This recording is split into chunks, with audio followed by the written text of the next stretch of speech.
Welcome back to cyberspace. I'm your host, Leslie Poston. If you're new here, this is the show where I help you understand your world by exploring how psychology, media, culture, and technology shape the way we think, feel, work, and live. This week, we've been moving through a 5-part series about what I've been calling the Entropy Age. In the first episode, we talked about emotional entropy, existential anxiety, ontological insecurity, and anticipatory grief. In the second, we looked at system decay under late-stage capitalism. In the third, we focused on epistemic entropy and how truth stops feeling solid. In the fourth, we talked about power hoarding and the psychology of leaders and movements that are comfortable thriving in chaos. Today, we're going a little deeper into what action can look like, from nervous system care all the way to collective resistance. This final episode is about having reasonable hope and real options, even in the face of systemic entropy. Hope that doesn't deny how bad things are, but still asks, what can I do myself, and what can we do together? Some of those answers are small and quiet, some are silly, some of them involve people in the streets, people blocking harm, and people standing between systemic harm and targeted neighbors. I also want to revisit tactical whimsy and other ideas like it, but place it where it belongs, as one tool in a larger kit. Certainly, tactical whimsy can support you and your community, as demonstrated by the people protesting in cities like Portland. But sometimes conditions call for going beyond your comfort zone to a more direct, physical presence, somewhat like we're seeing in Chicago and North Carolina this week if you've been following the news. Part of emotional maturity in a time like this is learning to feel out the difference. By the end of the episode, my aim is that you have language for that range and a way to think about which responses fit which moment. Let's start with hope itself. Psychologist C.R. Snyder described hope as a mix of 3 things: having goals, seeing possible pathways, and feeling some agency to move along those pathways. That's different from vague optimism. Optimism can just be a mood, but hope in this sense is a process. We talked about that in more depth in our episode on the psychology of hope. Right now, optimism can feel dishonest. You can see many signs that things are not going well. Reasonable hope doesn't ask you to look away. It asks you to look for any place where you still have some influence, however small, and any path forward that's a little better than just sitting still. Self-determination theory from Edward Decay and Richard Ryan adds another piece to the puzzle. They found that people function better when 3 needs are supported: autonomy, competence, and relatedness. Autonomy is the sense that you have some say in what's happening. Competence is the sense that you can do something that matters.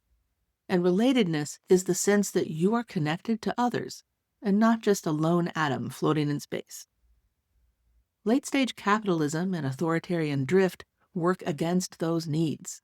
They centralize decisions, hollow out public life, push people toward conformity, and reward people who hoard power and money. No wonder so many people feel stuck, ineffective, and isolated. Reasonable hope looks for ways to reclaim even small amounts of autonomy, competence, and relatedness. That might be mutual aid, neighborhood projects, community defense, labor organizing, or even direct support for people targeted by larger systems of entropic power. It might be policy work, legal work, or strategic communications. Maybe it's even more intimate, as simple as taking care of one another so that people have the capacity to show up when it matters. Once you look at hope through this lens, it stops being a feeling you either have or do not have and becomes a skill that you can build with other people. Before we talk about escalated action, it's worth pausing to talk about systemic entropy's impact on the body and what we can do to keep ourselves regulated in turbulent times. Polyvagal theory, associated with Stephen Porges, gives us one helpful map. It says that our nervous systems shift between states based on cues of safety and danger. In a calm, safe state, you can think, connect, and plan. In fight or flight, you're wired for more quick action. And in shutdown, you go numb. An entropy age throws many danger cues at you consistently. Economic news, climate reports, police violence, anti-immigrant raids, fascist rhetoric, public health failures, and more. If you're paying any amount of attention, your body is noticing.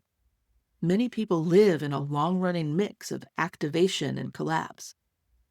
Research on the social cure, led by researchers like S. Alexander Haslam, Jolanda Jetton, and Nyla Branscombe, shows that group belonging and shared identity can buffer some of this strain. Being part of a group with regular contact and a shared purpose tends to help people cope better with stress and stay healthier over time. This is where small, steady rituals matter. A regular walk with a friend, a weekly potluck, or a group that meets to plan, but also to debrief and care for each other. A mutual aid crew that always has time for a cup of tea or a beer after a hard action. These things aren't just self-care, they're nervous system infrastructure for resistance. Tactical whimsy fits here as one thing that bridges real-life action and the idea of the social cure.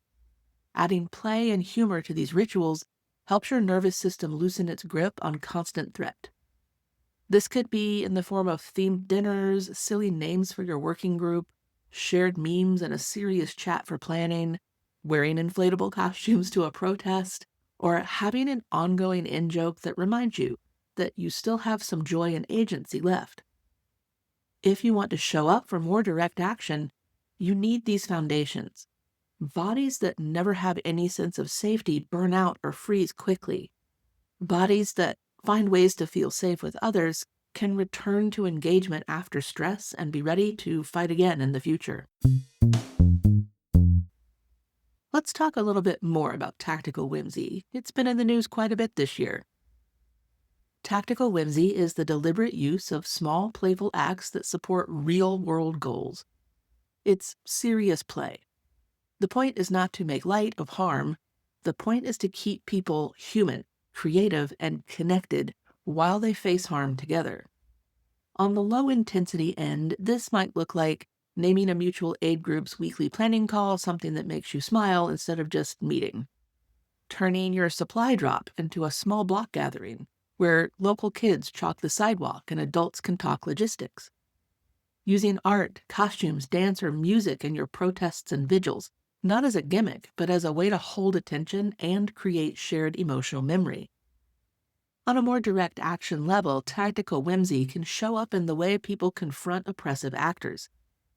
Think of creative signage, chants that use humor without erasing danger, or carefully staged visual actions that highlight both the absurdity and the cruelty of a policy. These approaches can reduce fear for participants. They draw public attention, and they make it harder for authorities to frame protesters as faceless threats.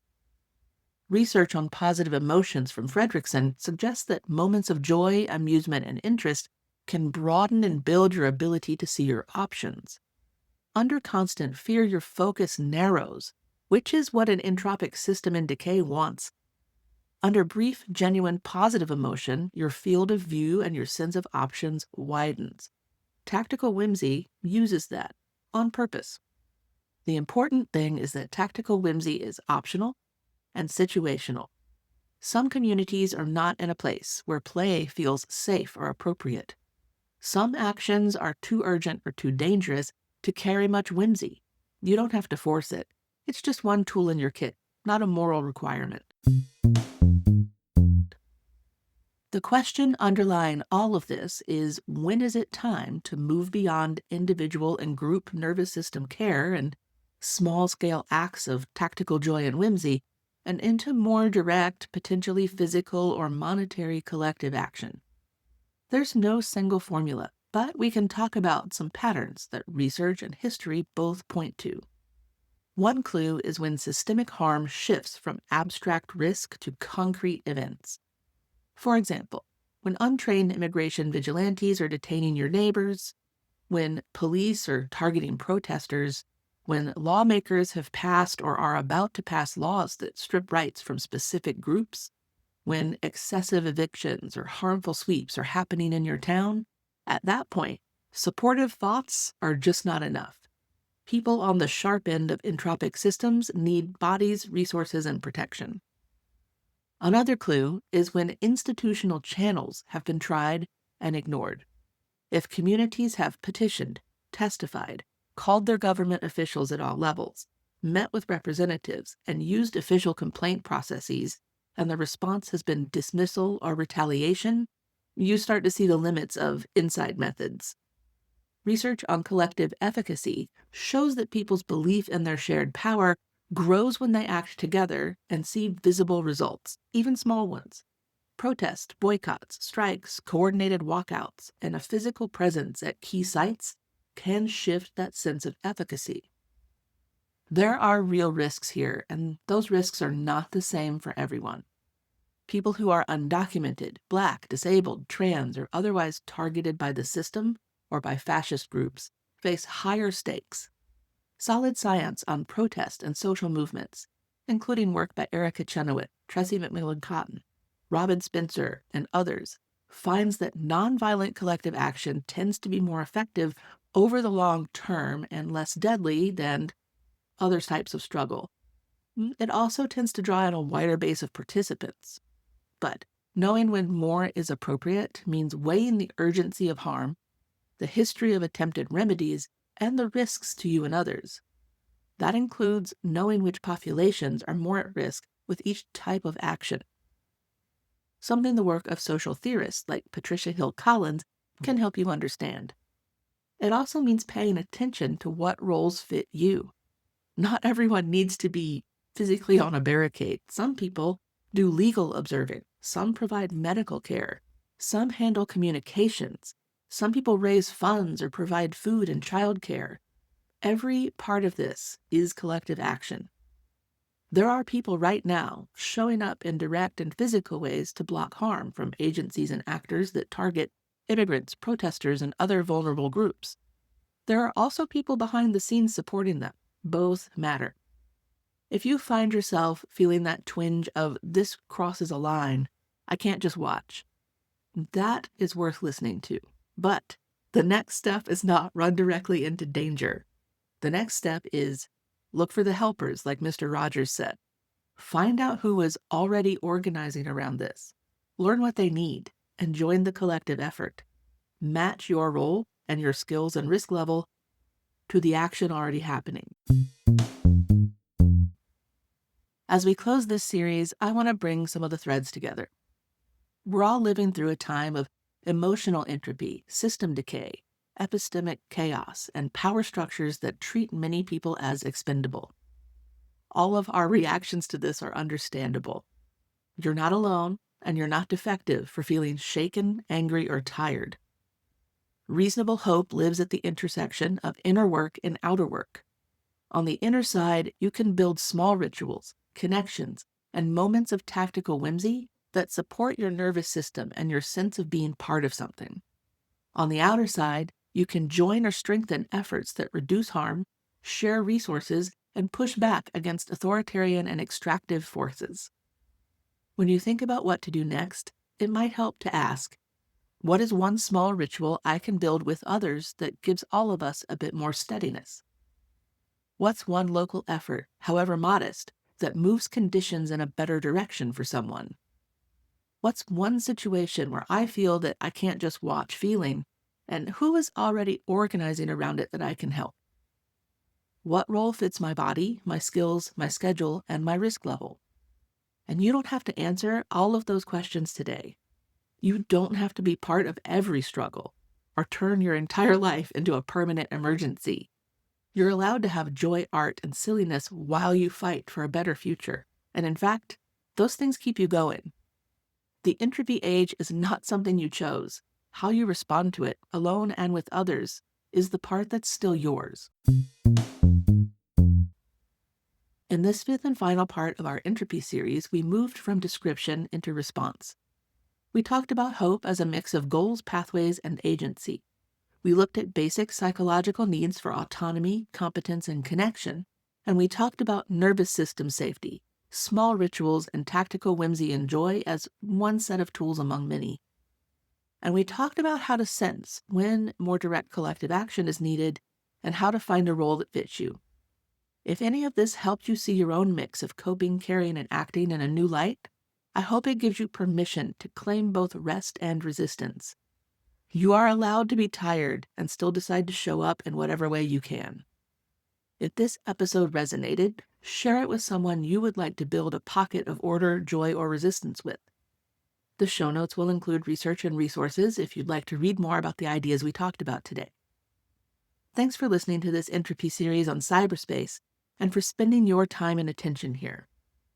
If you liked this series, you can actually find the post about it on Blue Sky, and any comments to that post on Blue Sky will be put under these episodes. That's true of every episode in the podcast. This is your host, Leslie Poston, signing off. Remember to stay curious and look for our next regularly scheduled episode on Monday.